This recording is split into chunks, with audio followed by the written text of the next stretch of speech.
Hello everyone, welcome to our YouTube channel, and for today I wanted to give you an update of our new place. So before we used to live on the first floor, but right now we requested to move to a higher floor so we can have better sunlight for our plants. And finally we have officially moved dito, although right now or for today we need to fix itong ating balcony area. Our fake grass or our artificial grass that we ordered online has arrived as well. So for today we will be transforming this balcony area. So this is about 2 by 3 meters. It's actually bigger as compared doon sa first na balcony natin before. So right now I will be cleaning itong buong balcony area kasi since I moved here, literally hindi pa ako nakapaglinis dito, and I think before natin ilagay yung fake grass, we need to tidy up everything. Yung mga pots na hindi na natin nagagamit, itatago na lang muna natin, and those plants na dying na or malapit nang mamatay, we have to get rid of them. Para kumbaga we have to start from scratch again. So, tingnan natin kung ilang mga succulents ang pwede pa nating i-save. Kaya join me as I make a simple makeover of our balcony area.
And we are finally done, and this is how it looks like. So I have this parang welcome na mat before we move or we enter itong dito sa ating balcony area. So napakaganda nung fake grass na green, and then as you can see talagang naarawan mabuti yung ating mga succulents. And dito sa side na to, I decided to put some parang coffee table. So ito yung dining table ko before. No, this is actually my parang center table sa living room area before, but I decided to move it outside, and mukha naman siyang bagay dito, diba? So clear lang siya, then may pagka-wood yung stand niya, then sa background may parang wood rin tayo na backdrop. So I'm actually thinking kung ano yung pwede nating ilagay dyan sa pipe para kahit pa paano makover siya, although that pipe is actually just for the drainage dito nga sa balcony area. So pwede tayong maglagay ng lights dyan or some signage, depende, diba? So siguro desert succulent na signage or anything. Pag-isipan ko pa kung ano yung pwede nating ilagay sa area na yan, but definitely ito yung parang pinakamaging tambayan ko. Ayan, so may mga throw pillows dyan, and if we're gonna be sitting here, we will be having a view of our ornamental plant rack doon sa pinakadulo. So right now wala pa tayo masyadong plants dyan, but definitely pupunuin natin yan ng ornamental plants. So I can kumbaga repot here, I can do my gardening on this table, while dyan banda sa windowsill area, nandyan naman yung ating mga succulents. So ito na talaga lahat ng mga succulents na meron tayo ngayon.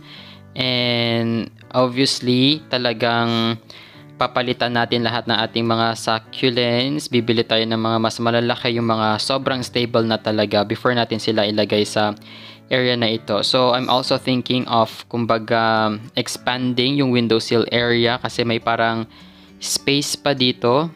Ayan, so maybe I can buy a board na kumbaga addition dito sa area na to para mas madami pa tayong succulents na mailagay. Ayan, so definitely yan lang yung area natin for our succulents. Wala na talaga tayong ibang space.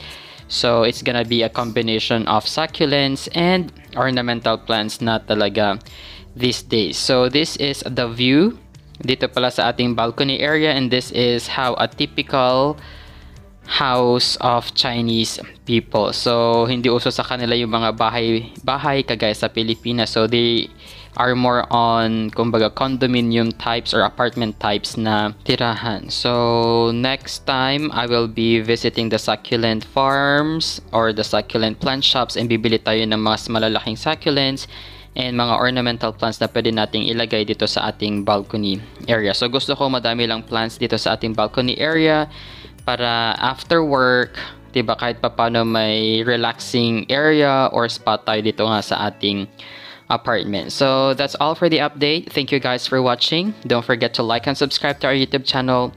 You may also visit our Facebook page, A Desert Succulent PH.